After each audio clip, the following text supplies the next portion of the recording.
My name is Lisa Gaffney. My daughter Josie Gaffney will be 15 this summer. Some of the activities Josie used to be involved in were ballet, other forms of dancing, cheerleading, gymnastics was huge.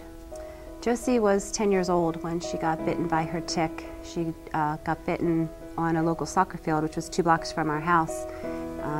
She did get a bullseye rash 3 weeks later, and she was treated with 3 weeks of antibiotics. About 3 months later, Josie went back to gymnastics, and she was doing a routine on the balance beam. She tweaked her knee. We left the match. We went to a doctor's a couple days later. She had a profound amount of swelling in her knee. They gave us a type of steroid for her for pain and discomfort and something to try to reduce the swelling.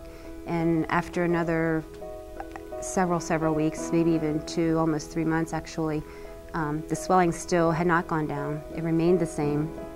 So we saw a rheumatologist, and he pretty much just gave her a shot of cortisone and said we had to go see a pediatric rheumatologist. It seemed within 2 or 3 weeks that her right ankle blew up to the size of a grapefruit, huge, and to this day it's very distorted. And then about a month later, her left ankle and left knee started to also swell. It moved up to her hips. We had a bout with what seemed to be a sciatica. She screamed for several days in pain with that. And then after that, it seemed to slowly just work its way up to her wrists, her elbows, her shoulders. It's now in her neck. There's days where she can't move her neck at all. It's almost like she's paralyzed. Doesn't want anybody to even touch her anywhere. She just wants to lay there and tough it out.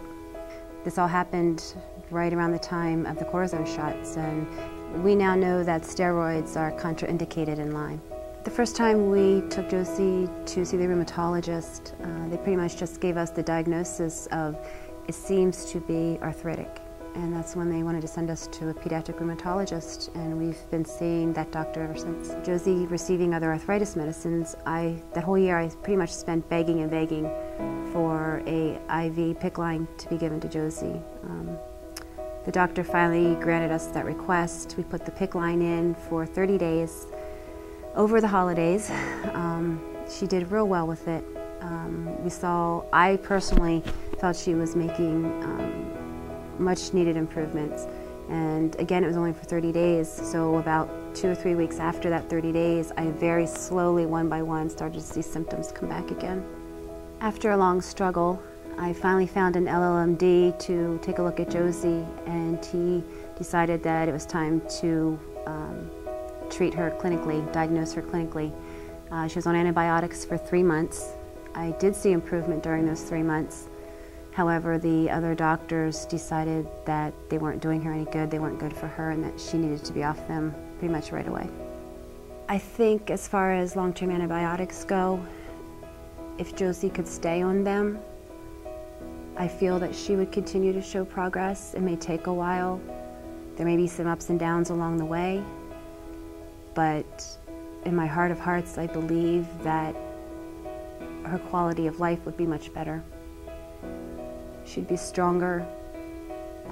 She could be a normal child again. After we went off the antibiotics, Josie still had a great deal of pain, so we decided to try to treat it strictly as arthritis, and she's been on several different kinds of arthritis medications. Some have helped take some of the pain away, some have not. We've gotten her to the point where she can actually try to maneuver around on crutches, so now we bounce back and forth from one day to the next with crutches to wheelchair to crutches to wheelchair. Still trying new arthritis medications. Josie experienced a lot of what I call oddball symptoms. The poking pains, stabbing pains, the burning on the tops of her hands and her feet like somebody was pulling sandpaper across the top of her feet. Occasional fever, not too many of those, but there were a lot of sweats. She'd be cold 1 minute and sweating, stripping clothes the next. She felt like there were things crawling down inside her skin, under her arms, the inside of her thighs. She would scream in pain, saying that the inside of her thighs would hurt. It felt like something was crushing the inside of her legs. And at one point, about 2.5 years ago, it was so bad that she was on my couch for 2 weeks in a vegetable position, just almost unresponsive, wouldn't eat, wouldn't drink, wouldn't talk. And that's pretty much when I panicked and decided I had to find an LLMD right away or I was going to lose my little girl.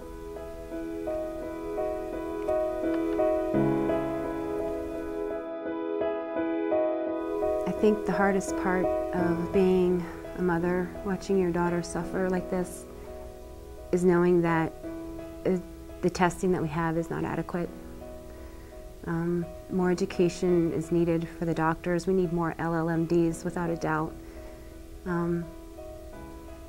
know it's really difficult to hear of somebody who suffers like Josie, but being a parent and listening to your child lay beside you, crying in agony at the end of the day, when you can't do anything else, it's that helpless feeling that you get after all the heating pads don't work, after the ice packs don't work, when she's in so much pain she can't sit in the tub and soak, when she's maxed out on oxycodone and other medicines and the pain is still there.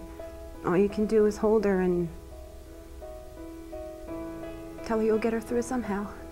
It's the best you can do. Any parent out there dealing with a situation like this is, you may not have an MD after your name, but you are your child's best advocate.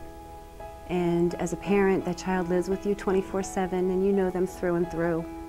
So follow your heart and your head, and by all means follow your gut. If something tells you something's wrong, something's wrong. They're missing something. So you need to, as I tell my daughter, find your inner bear and find the strength and the courage and take everything you've got and just push and push and push until you find the answers that you need. That's the only way to get through this.